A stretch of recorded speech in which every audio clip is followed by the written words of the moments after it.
Claro, en realidad cuando se habla de historia hay que tener presente que la historia se hace hoy, es decir, se hace con los materiales que llegan a nuestra actualidad. Voy a hacer una perogrullada, pero nadie, ni yo tampoco, vamos, tiene una máquina del tiempo para ver si iban con alpargatas o dejaban de ir esos señores hace 500 años. No. La labor de un ensayista, que tiene que ser lo más rigurosa posible, solo se puede hacer con lo que llega a su presente, es decir, con la documentación a la que tiene acceso y con los vestigios o reliquias que van aflorando en nuestro presente, teniendo en cuenta que en estos 500 años se ha construido y destruido. Esto yo creo que es una cuestión que conviene tenerla muy presente, y conviene también tener muy presente que la historia no es una ciencia dura, por decirlo de una manera coloquial. Es decir, atiende a muchos aspectos y dar una visión general es un auténtico imposible. Es decir, que todo el mundo, por más intención objetiva que se marque desde el principio, pues tiene ciertas mediatizaciones y ciertas influencias a las que es muy difícil renunciar. Y que todos los documentos, estoy poniendo aquí todas las reservas, que se manejan, tienen una carga también de subjetividad importante, y vamos a ir ya aterrizando, porque el Imperio Español, y esta es una parte constitutiva del mismo, pues es un imperio en gran medida de papel. Es decir, es un imperio que ha generado toneladas de documentación, y no todos, o casi ninguno, son documentos puramente descriptivos. Siempre esos documentos van buscando bueno, pues unas dádivas, una posición social, en fin, tiene unos objetivos más allá del mero relato de los hechos. ¿Y por qué digo esto? Lo digo porque el título es La conquista del Perú, el del lo he dejado así como un toque arcaizante, ¿verdad? Ya quizá de estar tan metido con los legajos se te puede pegar un poco la terminología, pero En busca de fama y fortuna es el subtítulo. ¿Y por qué lo he incorporado? Porque podríamos haberlo dejado asépticamente, La conquista de Perú o del Perú, pero En busca de fama y fortuna lo he querido incorporar por varios motivos. En primer lugar, porque todo ensayo histórico se inserta en lo que ahora comúnmente se llama batalla cultural. Todo está sometido a crítica y todo al final acaba operando en un bando frente a otro, ¿no? La imagen que se tiene de los conquistadores, o una de las más potentes, es la que ofrece la leyenda negra, un conjunto de individuos codiciosos, ladrones, violentos, violadores, en fin, el mal elevado al cubo, ¿no? A la máxima potencia. Pero se olvidan, sin decir que no hubiera gente que respondiera a ese patrón, se olvidan, y eso aparece constantemente en los documentos, expresiones como dejar fama y memoria de mí mismo. Ellos tienen mucho interés en pasar a la posteridad, es decir, en trascender y en alcanzar una fama, que siempre digo así como en tono de chascarrillo, que no es una fama como la de Belén Esteban, no, que es una fama muy rentable, pero creo que es a corto plazo, ¿no? Aunque a lo mejor dentro de 500 años hable de Belén Esteban, espero que no. Con todos mis respetos para doña Belén, la princesa del pueblo. Porque ellos querían eso, trascender, ir más allá de sus generaciones. Y querían también ascender en la escala social, una escala social pues que estaba muy estratificada, era un mundo estamental todavía, y ahí lo que se ganaba en el campo de batalla te podía elevar pues, a pertenecer a la nobleza, te podía convertir en propietario, en fin, una serie de objetivos que todo el mundo tiene. Lo digo porque mucha gente se pone muy exquisita, ay, querían oro, querían tal. Bueno, la gente suele querer un aumento de sueldo, tampoco podemos ponernos en ese plan, ¿no?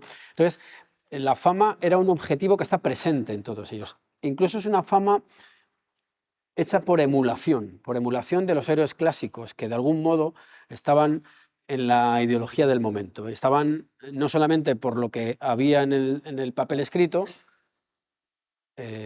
Pizarro y Almagro, que son los grandes protagonistas de la conquista, eran ambos analfabetos, pero por la vía popular, por la vía del romancero y de otra serie de fórmulas, los españoles del 16 tenían presentes a los héroes de la antigüedad y tenían ya cánones hispanos nítidos. Cánones de ese periodo llamado Reconquista, estoy pensando en el Cid, por ejemplo, y cánones de conquistadores exitosos. En el caso que nos ocupa, pues como ustedes saben, Pizarro era tío de un tal Hernán Cortés, que sí que había conseguido una enorme hazaña al conquistar o someter al Imperio Mexica y convertirse en Marqués del Valle. En fin, todas estas cosas, bueno, que no era todavía Marqués del Valle, pero bueno, estaba en proceso de eso y era un hombre de una fama ya enorme, que además él la había cultivado con sus cartas de relación. Es decir, había una serie de modelos y el propio Cortés en una de sus cartas reconoce que en vida él se ha dado cuenta que ya es un espejo en el que se miran otros. Dice que hay émulos de su trayectoria vital, ¿no? Bueno, pues esta fama está ahí latente y luego la fortuna, esto es un asunto que también suelo repetir, entendida de varias maneras. A la manera clásica, la fortuna es la diosa que ayuda a los audaces, y luego la fortuna más prosaica, el enriquecimiento personal y el incremento del patrimonio. Entonces, he querido dejar eso ahí porque considero que una obra que aborde estos hechos, estos acontecimientos, no puede hacerse desde un prisma estrictamente positivista, es decir, fecha, batalla, matrimonio, documento. Creo, y yo lo intento hacer en todos mis trabajos, que hay una serie de elementos ideológicos o metafísicos, o como que se le quiera llamar, que están presentes ahí. Están presentes ahí, ¿por qué? Porque forman parte de la visión de esas personas y hay que intentar entender lo que ocurre. ¿A qué me estoy refiriendo? Pues el Imperio español es un imperio netamente católico y el católico de la época tiene unos referentes muy concretos y esos referentes forman parte de su vida.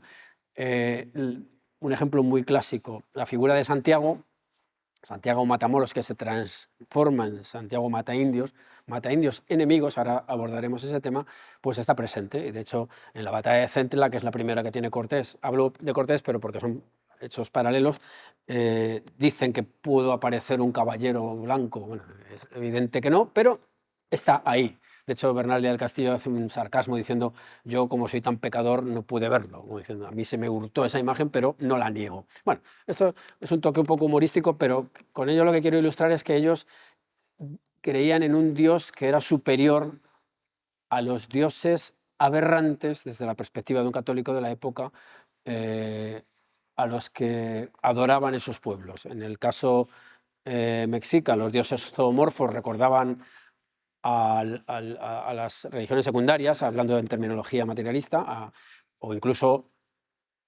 a imágenes ya propias del catolicismo, el dragón y San Jorge. El dragón parecería Quetzalcóatl, podría parecerse, y luego pues la adoración al sol de los incas y esos pueblos del cono sur, pues es una cosa idolátrica. Y claro, ahora desde un relativismo cultural y una tolerancia absoluta pues nos puede parecer hasta exótico, pero desde una perspectiva puramente católica, y me estoy acordando de una entrevista que me acaban de hacer, no se puede admitir. Es decir, las religiones tienen incompatibilidades, ¿verdad? Y eso creo que hay que reflejarlo. Bueno, entonces, hecho este preámbulo, vamos a intentar conquistar el Perú y luego hablamos un poco del asunto.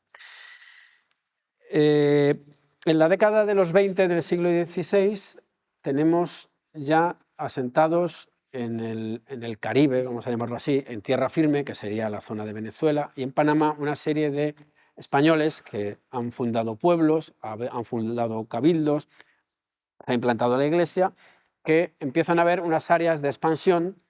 La más singular, ya digo, es la de el Anahuac, vamos a llamarla así, que es el Valle de México, que es hacia donde se dirigen varias expediciones desde Cuba, y desde Panamá, donde está asentado Pedrarias Dávila, que por cierto arrastra una leyenda negra muy potente, aunque es cierto que yo al escribir el libro no lo vi tan negro, es decir, maticé mi opinión. Bueno, pues desde esa plataforma, digamos, Panamá está casi horizontal, según lo vemos en el mapa. Hay unas expediciones que se lanzan hacia el sur, hacia ese mar del sur, que es como se ha llamado el Océano Pacífico. ¿Por qué? Porque en realidad está en el sur. El istmo de Panamá está así, y luego desde donde están ustedes mirando, pues aparece la costa peruana, lo que es la costa peruana, hacia Chile, hace esto. Pero estamos en el sur. Bueno. En ese descubrimiento del Mar del Sur está un tal Francisco Pizarro, que asiste también a la ejecución del descubridor del Mar del Sur, que ustedes ya saben quién es. Y desde Panamá se empiezan a hacer una serie de expediciones hacia ese Mar del Sur, costeando, y una de ellas se produce en 1522 y la protagoniza un alavés llamado Pascual de Andagoya, que empieza a costear y en un asentamiento en una provincia llamada Chochama dice que hay unos indios que de vez en cuando llegan a pedir tributos. Atención, esto es importante por la siguiente razón. Habitualmente se habla del indio en abstracto, como si el indio recorriera todo el continente y fuera más o menos igual. Es una completa idealización. Lo que hay es un montón de sociedades en distinto grado de civilización y sometidas unas a otras. Este es un caso concreto. Hay indios que explotan a indios, como pasaba de Panamá para el norte, como ocurría en todo el continente. Bueno, pues, y esos indios que vienen a pedir tributos a otros indios vienen de un mundo o de una realidad política imperial llamada Tahuantinsuyo, es decir, un imperio dividido en 4 suyus o 4 áreas con capital en Cuzco. Bueno, pues Pascual de Andagoya llega con esas noticias y enseguida una serie de españoles que están allí y que no han alcanzado lo que ellos pretenden, que son un tal Francisco Pizarro y un tal Diego de Almagro, junto con un clérigo llamado Hernando de Luque, forman una compañía. La compañía era pues lo que se establecía para las conquistas. Las conquistas tenían que estar autorizadas por la corona, que además incorporaba una serie de oficiales, veedores, la palabra ya lo dice, incorpora también una serie de clérigos porque el Imperio Español está obligado a la evangelización, a predicar el Evangelio, y están reguladas las transacciones con los naturales, y bueno, pues el gobernador de cada lugar da o no da ese tipo de capitulaciones o de instrucciones. Cortés ya las tuvo, ya sabemos que hizo aquellas maniobras, y estos señores establecen esa compañía en la cual hay ciertas dudas si estaría Pedrarias involucrado o Hernando de Luque era una especie de representante suyo, pero en definitiva lo que se hace es establecer esa compañía.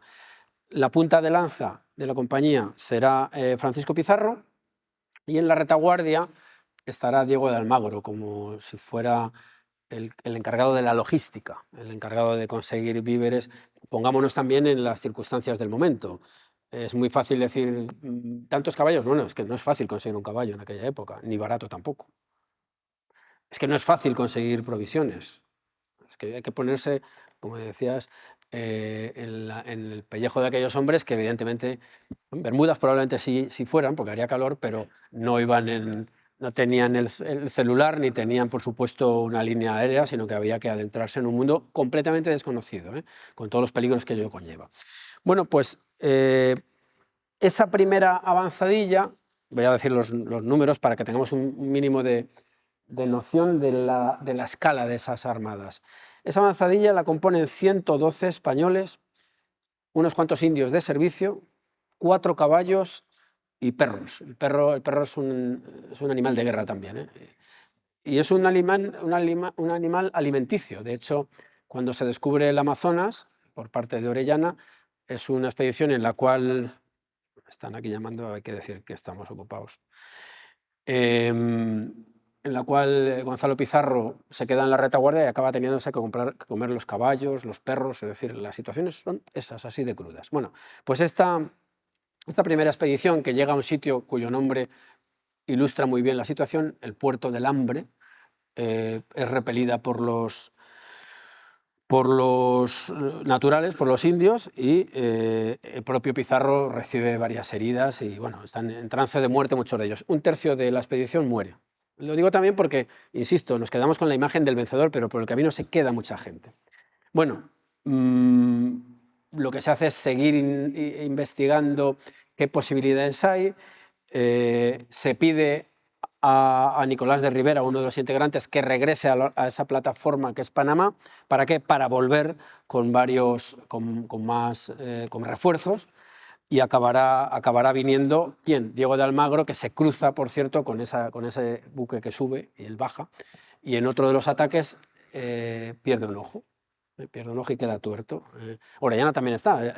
La verdad que un cuadro de aquellos hombres debía ser tremendo, porque las heridas había que cauterizarlas por el miedo a la infección, es decir, muchos de ellos pues, probablemente tendrían quemaduras, estarían cojos, estarían mancos, estarían... En fin, hay que darle realismo a las cosas para entender que aquello no fue una especie de paseo militar, ni muchísimo menos. Bueno, se restauran las naves, se avanza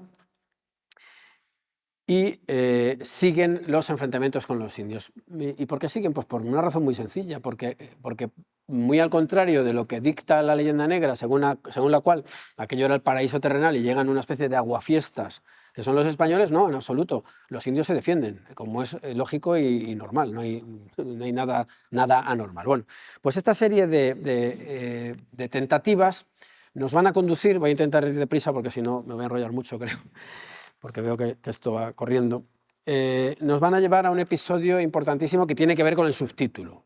En un momento dado, dadas las pocas esperanzas que se tienen de conseguir fortuna física, real, fortuna crematística, muchos de ellos deciden volverse, ¿no? Volverse a sus territorios de partida y se acaban quedando 13 personas que han quedado para la historia, los famosos 13 de la fama, en la Isla del Gallo. Ahí se produce una imagen muy teatral,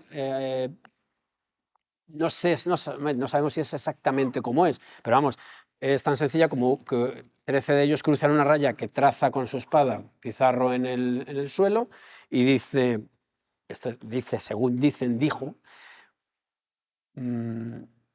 señaló hacia un lado, hacia atrás, por aquí se va a Panamá a ser pobres, y por aquí se va a los que sean valientes que me sigan. Entonces cruzan esa raya 13, el número es discutido también, quizá fueran 16, pero bueno, el 13 ya saben ustedes que encaja bastante bien con la visión de la época y las razones son obvias, ¿verdad? Bueno, pues ahí está ese último foco de resistencia que mantiene la posibilidad de la conquista. Y finalmente, aunque llegan a un sitio muy interesante que les da ya una idea de que puede haber un reino rico ya, y ese sitio se llama Tumbes, Pizarro decide volver a Panamá y viendo ya que hay posibilidades de hacer una conquista importante, lo que hace es dirigirse ¿a dónde? A la corte española. A la corte española. Y entonces, en Toledo, en 1529, recibirá una capitulación que empezará a ser el germen de las discordias posteriores, porque aunque la conquista del Perú la podríamos cerrar en los siguientes 5 minutos, más o menos, en el sentido de que una vez neutralizado a Atahualpa y Manco Inca Cápac, es decir, una vez el foco de Cajamarca y el foco de Cuzco en manos de los españoles, podríamos decir, se ha conquistado el Perú, ya, pero luego vendrán todos los problemas de las guerras civiles, que es un mundo complejísimo y probablemente más interesante, porque ahí se discuten temas de hondísimo calado, ¿no? Bueno, ¿qué se consigue en Toledo? Pues se consigue la firma de un documento en el cual la corona da poco dinero, 3.000 maravedís. Yo creo que esto tiene que ver porque ya se tiene la experiencia de Cortés. A Cortés aquí ya sí que ha venido a España el año anterior, se le ha dado el marquesado del Valle, pero se sabe que es una figura muy poderosa y que, así lo interpreto yo, el surgimiento de una nobleza americana puede ser un problema. ¿Cómo controlas tú a un hombre que en el caso de Cortés tiene 23.000 vasallos? Es un señor feudal potentísimo, ¿no? Entonces yo creo que me da la sensación de que aquí lo que se hace es vamos a bajar un poco las condiciones y a ver qué pasa, ¿no? Se le permite también vender 50 esclavos. Esto lo digo porque últimamente estoy viendo mucho rosa legendario diciendo pues, que aquello que prácticamente era una ONG. No, el Imperio Español sí tuvo esclavos. Otra cosa es que no fuera un imperio caracterizado por el esclavismo, pero tampoco podemos mirar para otro lado. Sí había esa posibilidad y sí hubo indios esclavizados, entre otras cosas porque el mundo indio ya tenía esclavos. Y esto hay que remarcarlo también, ¿eh? Pero bueno. Sí que se le da permiso, por ejemplo, para requisar las naves que le hicieran falta, es decir, se le dan todas las posibilidades para que con su propia iniciativa consiga lo que se está buscando, una especie de nuevo México al sur, una especie de nuevo imperio que incorporara al gran imperio que es el español. No vamos a entrar aquí en si estos imperios son, evidentemente no lo son, de la escala del Imperio Español, pero bueno, coloquialmente creo que nos podemos entender. Bueno, en definitiva, en su vuelta a España, Pizarro consigue la capitulación, donde obtiene él una preeminencia sobre Almagro que será una fuente de problemas, y además hará una cosa sorprendente, bueno, sorprendente. Él tiene una familia, vamos a llamarle desestructurada, es decir, son hijos del mismo padre con distintas madres, y él recoge a sus hermanos, Hernando, Juan y Gonzalo. Hernando es el legítimo, y que luego su cierta altanería le llevará a enfrentarse con Almagro, su maltrato a Almagro, y con ellos vuelve a Panamá. Y en Panamá lo que se hace es ya lanzar la última expedición, la expedición definitiva, por muchas causas, porque tiene la capitulación, es decir, tiene todos los poderes en su mano, y porque es la que realmente resultará exitosa. Las otras son una especie de preámbulo, ¿verdad?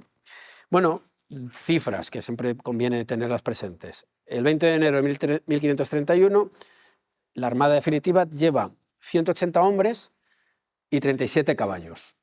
Evidentemente son cifras que no encajan con lo que se llega a realizar. ¿Por qué? Porque se omite la ayuda de los indios amigos. ¿Qué está ocurriendo en el mundo al que va a irrumpir este contingente pequeño, ¿no? Pues que el imperio inca, cuyo emperador Huayna Cápac, que tenía muchas mujeres y muchos hijos, y eso es un problema a la larga porque se producirán luchas internas, pugnas internas, que debilitarán esa estructura política, ha muerto de una enfermedad, no sabemos si infecciosa o no. He de decir que yo no admito lo de la guerra bacteriológica, porque una guerra bacteriológica solamente eso lo es si tienes la vacuna para evitar el contagio a quien no te interese, es decir, si manejas el arma. O sea, esto es un disparate, pero que se oye muy a menudo. Es decir, que si hubiera una guerra bacteriológica, puesto que estamos hablando de conquistas en las cuales intervienen indígenas, tendrás que proteger a tus aliados, y tampoco podías. Lo digo porque esto es un tema recurrente que hay que combatir, ¿no? Bueno, entonces, ¿quiénes han quedado allí? Pues dos facciones, la de Atahualpa y la de Huáscar, que están enfrentados. Es más belicoso Atahualpa, atrae a su alrededor a los grandes generales de Huayna Cápac y derrota a Huáscar. Bueno, eso es la realidad a la que van a llegar los españoles, y es un mundo dividido. Y ahí es donde va a encontrar Pizarro una vía de entrada fenomenal. Bueno, la flota va avanzando hacia el sur y se instalan en la isla de Puná, a la que llegará una serie de navíos procedentes de Nicaragua. Es decir, hay gente que ya se está... hemos quitado la música, ¿no? Sí, porque está un poco ya... Ah, vale. Y entonces son gente que está oyendo que las noticias son más o menos... hay esperanzas, y acudirá también un invitado de lujo, que es Hernando de Soto. Hernando de Soto, finalmente, me anticipo mucho, acabará muriendo de calenturas o de la enfermedad que fuera al lado del Mississippi, y lo meterán en un tronco para que los indios piensen que es inmortal. Bueno, estas cosas, ¿no? Estas cosas de aquellos hombres que no podían estar quietos, vamos, es una cosa verdaderamente asombrosa. Bueno, pues ahí llegarán con Hernando de Soto otros 100 hombres, pero vamos, estamos en una escala de 300, pero 300 más los indios de servicio, escala pequeña, ¿no? Según van avanzando, y esto es interesante, llegará una embajada de Huáscar, que leo el nombre. Uno de los que está en esa embajada es Martín Malqui de Ayala. Ya vemos la cristianización posterior. ¿Por qué es importante? Porque es el padre del cronista Felipe Guamán Poma de Ayala, cuya crónica de la conquista del Perú es muy interesante porque da una visión indígena Y lo que trata, por eso decía yo al principio en el preámbulo, que no estamos ante relatos puramente neutros, sino que son relatos que buscan algo. ¿Qué está buscando Guamán Poma de Ayala? Decir que él pertenece a la rama legítima, que es la de Huáscar. Y de hecho los españoles, quien consideran que es el legítimo heredero de Huayna Cápac, es Huáscar. Y ahora veremos las implicaciones que ello tiene. Bueno, hay que avanzar. Más tarde llegará, ¿quién? Diego de Almagro, que ya se siente un poco desplazado por el poder que ha adquirido Pizarro y más bien el clan Pizarro, ¿verdad? Bueno, pues los españoles fundan una serie de enclaves costeros con la misma intención que en Veracruz, es decir, tener una puerta abierta siempre a Panamá, una puerta abierta en la retaguardia, lo mismo que Veracruz era en México con respecto a Cuba, ¿no? Con las noticias que ya tiene de estas embajadas, por supuesto, como ustedes habrán sospechado, Atahualpa también va moviendo sus gentes, va espiando a esos barbudos tan extraños. Y Pizarro, sin embargo, decide entrar en la tierra. Y vamos otra vez con las cifras. Parte con 62 jinetes, 106 infantes, 3 de ellos arcabuceros y algunos ballesteros. Y llevan también alguna pieza de artillería. ¿Hacia dónde se dirige Pizarro? Pues Pizarro sabe que el victorioso Atahualpa está en un sitio llamado Cajamarca, que es una especie de ciudadela con un gran patio, y hasta allí se dirige. Va derecho al corazón del poder incaico. Hay que decir, por supuesto, como ustedes sabrán, que el Inca era un hombre dios, y eso irá en su perjuicio, porque una vez descabezado el hombre dios, la pirámide social se va a hundir por completo, como ocurrirá, había ocurrido ya en el caso México. Bueno, pues estamos ya en 1532 y voy a decir la fecha que se me olvida siempre, el 16 de noviembre se produce la batalla, la celada, más que la batalla de Cajamarca, que viene con un preámbulo curioso. Hay varias versiones. Tengo que decir también una cosa. Antes que se hablaba de si era una de las hazañas más grandiosas, lo hablábamos en esa entrevista hace un rato, que las batallas también dependen, como en el cine, del director y del productor y del realizador. Es decir, Pizarro cuenta con unos cronistas de menor entidad que Cortés, porque el propio Cortés es cronista de sí mismo con las cartas de relación y porque el Día del Castillo es, bueno, yo creo que la historia, ¿verdad?, de la conquista de la Nueva España, eso es una obra que hay que leer, o sea, eso es una maravillosa narración, más allá de lo que cuente, también, incluso las formas de narrar son espléndidas, ¿no? Pizarro no cuenta con este nivel de cronistas, y eso también va en su debe, no nos engañemos. Bueno, Pizarro se coloca en ese emplazamiento y sabe que en unos baños cercanos está Atahualpa, muy confiado porque ha ganado a su hermano, es el poder hegemónico en el Tahuantinsuyo, vamos a utilizar esa terminología todavía, y lo que hace es mandar a Hernando de Soto, ya hemos hablado de que había llegado, y ¿para qué? Para invitarle a Atahualpa a que venga a visitar la Cajamarca, donde él ya ha apostado a estos señores que hemos dicho y ha colocado en una torre un pequeño falconete, es decir, un pequeño cañón, y está esperando. Es curioso porque hay un intercambio de regalos, una cosa muy clásica entre ellos, y Atahualpa desdeña completamente a Hernando de Soto, pero después llega Hernando Pizarro, el Pizarro, digamos, más prestigioso, y ahí parece que le hace un poquito de caso, le dice que va a ir al siguiente día. Hernando de Soto, y esto es una imagen cinematográfica, yo la verdad que lo veía casi como en las películas del oeste, ¿no? Antes de irse escaramucea con el caballo, hace una especie de cabriolas para impresionar, y asusta a unos indios, se asustan, claro, y entonces Atahualpa lo que hace es matar, ejecutarlos, porque no pueden dar esa imagen de debilidad. ¿Por qué digo esto? Porque la caricatura nos ofrece a unos emperadores poco menos que idiotas o timoratos, no, eran los hombres más poderosos de aquel mundo, no podían ser los más tontos ni los bélicamente más incapacitados. Esto me recuerda a un señor que gobernó en España, que ahora se le caricaturiza como si fuera medio tonto, que se casó por aquí cerca, por cierto, y claro, no puede serlo, porque entonces claro, si es un verdadero inútil, entonces ¿tú a quién has vencido? Quiere decir que esto es un mecanismo estúpido, ¿no? Atahualpa era el que había ganado a las facciones bélicas enfrentadas, entonces era el más poderoso, y es consciente de que no puede dar una imagen de debilidad. Bueno, esto es un comentario al margen casi obligado, ¿no? Finalmente, Atahualpa se compromete a ir a ver a ese señor del que le han hablado. Él es consciente, por supuesto, de que ese señor tiene alianzas con sus enemigos y, bueno, en definitiva lo que hace es, con un gran séquito, hay que ver que era ya, hasta los pelos que se le caían de la cabeza no podían conservarse, era una cosa sagrada, nunca mejor dicho. Y entonces, como si fuera una especie de paso de Semana Santa, siempre lo digo, en unas andas muy ricamente labradas, pues es llevado por un séquito enorme de nobles, y hace su entrada en una procesión larguísima de horas en esa plaza de Cajamarca.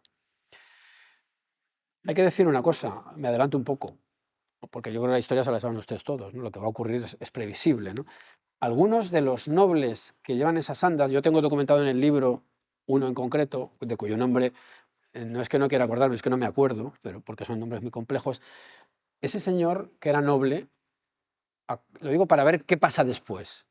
A ese señor se le encomendó la pacificación de uno de los valles. Es decir, volvemos a lo mismo, un señor indígena es el encargado de evitar que otros indígenas se rebelen contra el poder al cual ya pertenece ese indígena. Y ese señor iba debajo de esas andas. Se le entregó a Hernando Pizarro y después se le otorgó esa misión. Lo digo para contextualizar, para evitar simplificaciones. Cajamarca.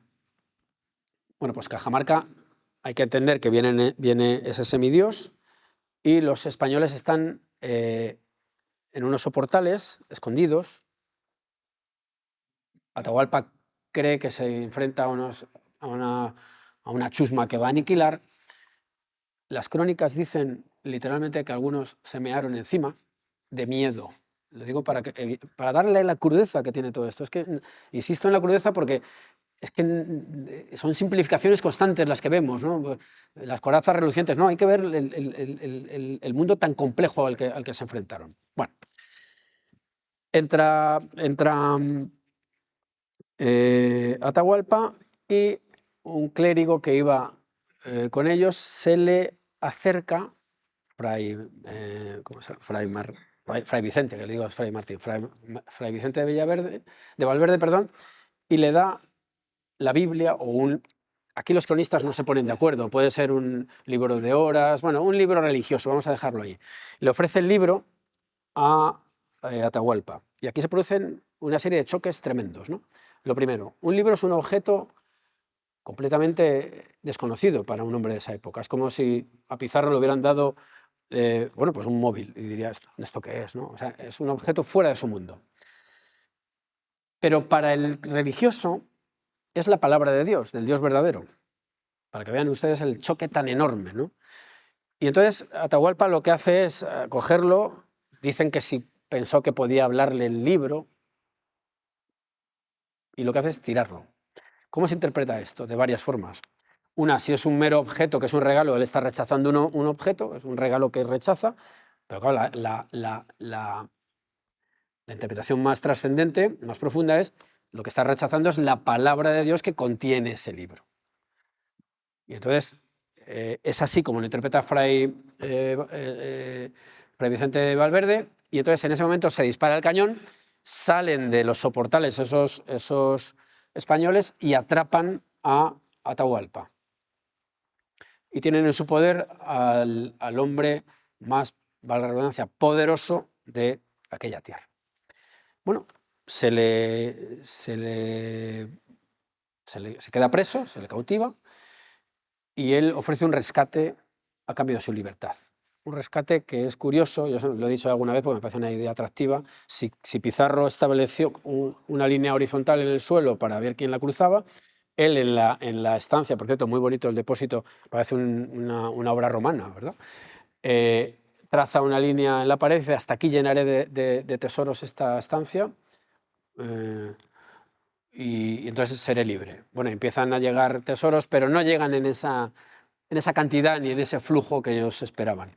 ¿Por qué? Porque lo que está haciendo Atahualpa, que por eso digo que no puede ser el más tonto de los incas, ¿no?, es con sus generales intentar establecer alguna estrategia para liberarse de sus captores, como es lógico, ¿no? Mientras tanto, les va dando a los españoles una serie de instrucciones de dónde pueden ir, de dónde están los tesoros.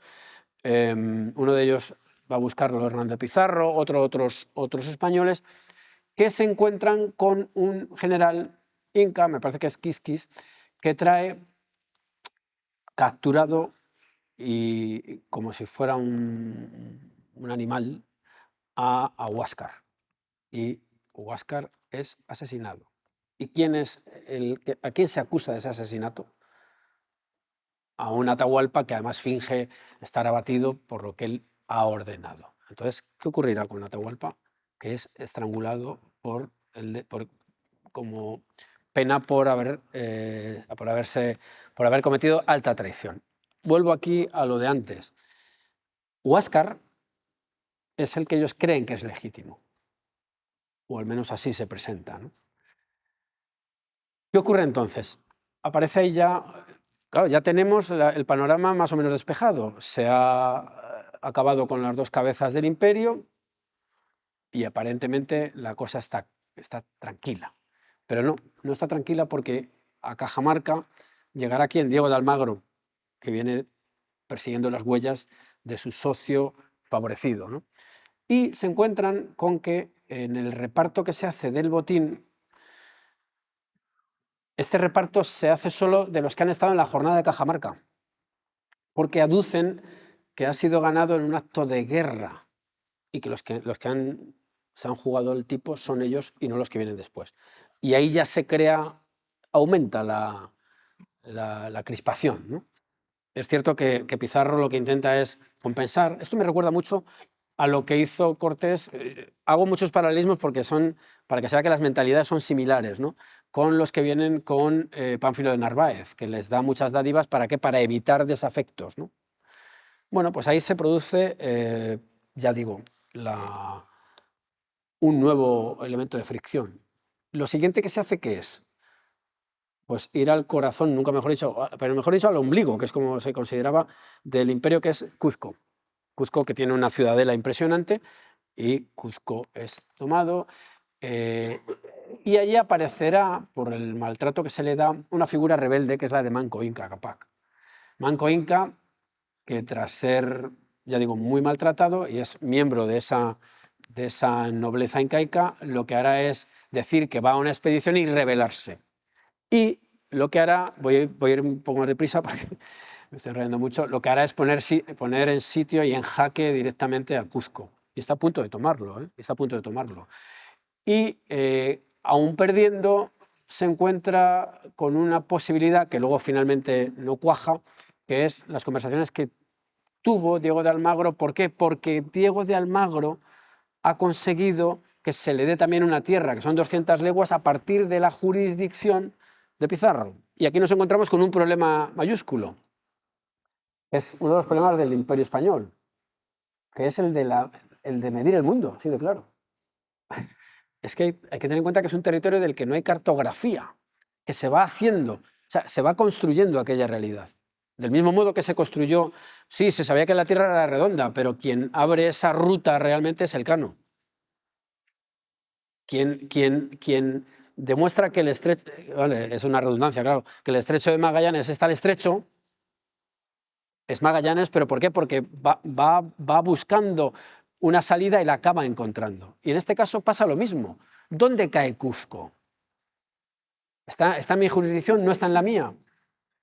¿Cómo cortamos, cómo hacemos esas líneas? Es muy difícil. Y ahí aparecerán nuevos elementos de fricción. Bueno, más o menos se llega a una estabilización momentánea y el propio Diego de Almagro busca bueno, pues otras tierras. Estamos pensando en que en Chile puede haber porque aquí siempre hay una serie de Perúes posibles o de Tenochtitlan posibles. ¿Por qué? Porque se los van encontrando. Lo que pasa es que las decepciones también se siguen acumulando, ¿verdad? Bueno, ¿qué pasa con la nobleza incaica, ¿no? Pues que se acabará extinguiendo tras refugiarse en un lugar recóndito llamado Vilcabamba. Y aquí ya yo creo que ya podríamos dar por cerrada la conquista. Ya podemos dejarla cerrada. Pero aparece un elemento que es la guerra civil, las pugnas, que es verdaderamente donde se decide la suerte de todo aquel territorio y donde se producirán las grandes controversias bélicas, pero también jurídicas, ¿verdad? Vamos a ver. Finalmente, en esta pugna por el Cuzco, cada vez veo peor, la verdad, la edad. Pizarro Diego de Almagro acaba entrando en Cuzco y es allí donde apresa a los dos hermanos de Pizarro, a Gonzalo y Hernando, ¿verdad? Bien, pues esos hechos conducen a la primera batalla entre españoles, que es la batalla de las Salinas. ¿Qué pasa en la batalla de las Salinas? Fecha, 8 de julio de 1538. Pues que el bando derrotado es el bando almagrista. Y Almagro es capturado, Almagro estaba ya bastante enfermo y finalmente es ajusticiado. Ahora vamos a ver cómo van a ir cayendo uno y otro, ¿verdad? Diego de Almagro cae. ¿Quién le sustituye en su facción? Diego de Almagro el Mozo, que era un mestizo, otro de los elementos clásicos del Imperio español.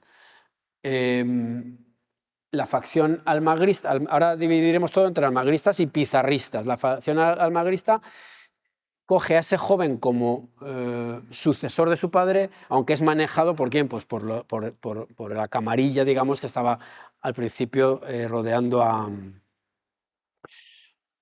Diego de Almagro, el viejo en este caso. Bueno, yo en el libro me he permitido también hablar de alguna especie de prolongaciones de la conquista. Uno de ellos es muy interesante también por aquello de la fama, la fortuna y los mitos y los sueños y las leyendas. Hay una expedición que va en búsqueda del país de la canela, el inexistente país de la canela, y esa acabará llevando a la navegación del Amazonas por Orellana, que es lo que antes les estaba comentando, y a la vuelta de Almagro casi famélico, porque no es capaz de seguirle, porque el otro, digamos que se le escapa por el río, ¿verdad? Pero Gonzalo Pizarro se asienta en la tierra y ahora veremos cómo emergerá, ¿verdad? Cómo emergerá. Bueno, ante ese tipo ante esos problemas, una batalla entre españoles, porque esto no es como el apresamiento que hemos citado antes de Pánfilo de Narváez, que fue una cosa de una noche muy rápida, que además es muy graciosa, porque cuando Pánfilo de Narváez, que luego irá a la Florida y tal, le dice a Cortés, bueno, tenga mucho lo que ha hecho esta noche, y le dice Cortés, bueno, pues de las cosas que he hecho por aquí esta es la de menos, o sea, esta es una cosa anecdótica, ¿no? Y así fue, porque fue un enfrentamiento fue nada, ¿no? Sin embargo, no, esto es una batalla como tal, la de las Salinas. Esto es una cosa ya bastante seria. Con lo cual la corona lo que hará es enviar a un licenciado, a Cristóbal Vaca de Castro, oidor de la Audiencia de Valladolid. Hablo de la formación de estos señores. Al igual que antes también, Felipe, hablábamos de los inquisidores, son gente formada en leyes, ¿no? Y cuando llega allí, porque otra cosa que hay que tener muy en cuenta con el Imperio Español es las dificultades de la comunicación. ¿Cuánto tarda una carta en salir de Valladolid, llegar a Cuzco, por ejemplo, y recibir la respuesta desde Cuzco? Párense ustedes a pensarlo, ¿no? Bueno, pues es que cuando llega Cristóbal Vaca de Castro, se encuentra con que, sí, Diego de Almagro ha muerto en el campo de batalla, pero es que en el palacio limeño de Francisco Pizarro, el que ha muerto asesinado es Francisco Pizarro. Francisco Pizarro. Y entonces los dos grandes protagonistas han muerto. Han muerto. ¿Y qué es lo que ocurrirá después? Pues que empiezan a darse cuenta aquellos españoles de que el mundo está cambiando rápidamente. ¿Por qué está cambiando? Porque se han aprobado en España en 1542 las leyes nuevas, y esto es absolutamente trascendental. Las leyes nuevas que dicen que se acaba la encomienda, y la encomienda era lo que ellos, la fortuna que ellos buscaban, es decir, ser señores de una tierra y transmitirla a sus hijos. Pero lo que dice la corona es que no lo va a consentir, que se tiene que acabar la encomienda, que se tiene que acabar la encomienda. Y esto es un auténtico terremoto que servirá para unir a los bandos enfrentados, porque aunque los almagristas se enfrentan a Vaca de Castro y pierden, y es eliminado también Diego de Almagro el Mozo, tienen que congregarse alrededor de alguien, al representante de esos conquistadores. Y ese representante es Gonzalo Pizarro, que es el único que queda ya prácticamente, porque Hernando Pizarro ha llegado a España y ha sido encarcelado. Claro, porque son muchas derivadas, son muchos escenarios. Pues por varias razones, entre otras porque han matado a un emperador. Lo han matado. Y eso no es peccata minuta, ¿no? Entonces, de todo el elenco inicial, el que queda ya vivo y alrededor del cual se congregan todos, porque ahora todos están afectados por esa limitación, es Gonzalo Pizarro. Y voy a intentar, ya que llevo ya hablando mucho, voy a intentar acelerar mucho. Gonzalo Pizarro lo que hace es constituir, y esto es interesantísimo, el llamado Ejército de la Libertad. Que yo cuando lees los documentos, claro, estás casi conectándolo con las guerrillas de los años 70, 80, ¿verdad? ¿Verdad? Todo esto, el sandinismo, casi, esos ecos, que en realidad son ecos similares, ¿no? Tienen ciertas semejanzas, ¿no? Que el Ejército de la Libertad, claro, la libertad, liberarse ¿de qué? De las leyes nuevas, y en realidad es lo que están intentando, De hecho, cuando Vaca de Castro es sustituido por Blasco Núñez Vela, Blasco Núñez Vela se enfrenta al Ejército de la Libertad. O sea, el virrey, pongámonos en contexto, es ejecutado en el campo de batalla, en la batalla de Añaquito. O sea, el más alto representante de la corona es casi un magnicidio lo que ocurre allí ese día. Le cortan la cabeza, de hecho, en el campo de batalla. Bueno, las documentaciones yo que he consultado son tremendamente realistas también. Yo hago hincapié en eso, una crudeza absoluta, ¿no? Y entonces, claro, hay que poner orden ya de una vez. Hay que poner orden. ¿Por qué? Porque Blasco Núñez Vela, con su rigorismo, ha logrado, sin quererlo, le costó la cabeza, unir a todos frente a él. Y en este Ejército de la Libertad, encabezado por Gonzalo Pizarro, hay otro elemento interesante que es Francisco de Carvajal, un hombre de una fortaleza enorme, porque con más de 80 años seguía combatiendo. Le apodaban el demonio de los Andes, por alguna razón que ustedes podrán sospechar, ¿no? Y le dice una cosa muy interesante a Gonzalo Pizarro, porque en Gonzalo Pizarro lo que hace es construir a su alrededor una especie de corte criolla, una corte criolla, con gente, con juristas que le dan la razón, porque en realidad bastante razón tiene. O sea, las condiciones de partida con las cuales ellos salen de Panamá son las de la encomienda, pero eso ha cambiado. Y el rigorismo de Núñez Vela les ha unido y lo han matado. Y entonces le dice, Francisco de Carvajal le da un consejo sorprendente, ¿no? Bueno, no tan sorprendente, pero muy audaz. Dice, busca una princesa inca y cásate con ella y formarás un linaje, una nueva corona aquí. Es una tentativa de secesión pura, ¿no? Más heroica que la de alguno que ha ido en maletero, pero bueno, un poquito más, ¿no? Y no lo hace, pero se ve claramente el interés de romper.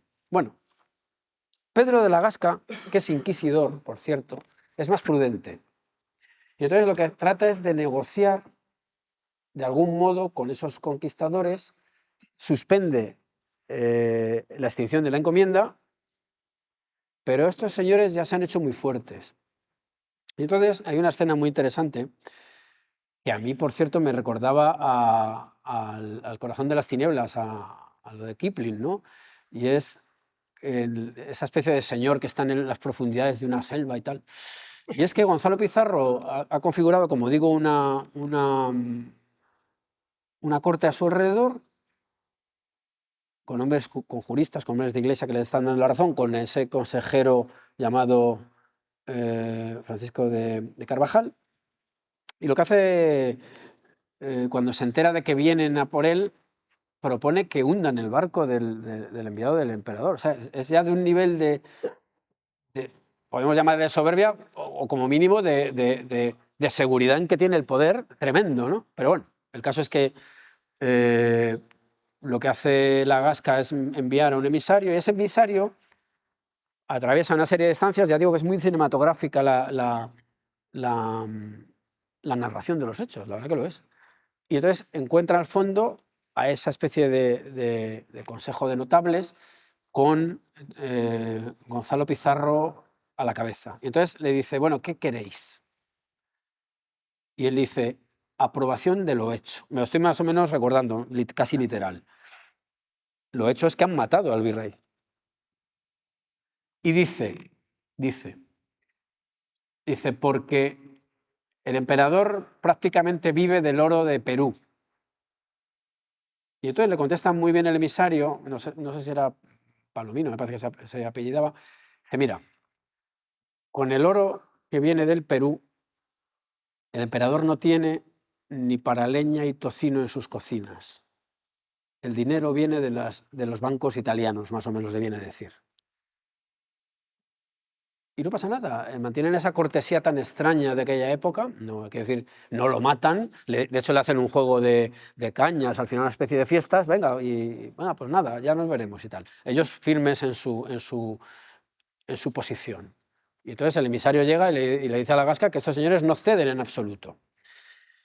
Hay además una amenaza velada, bueno, no tan velada, de Gonzalo Pizarro, y él le dice que con las barretas, es decir, con los lingotes, eran barras, de hecho en la noche triste muchos se hunden porque llevan en los bolsillos una especie de costillas de oro y se hunden por el peso, ¿no?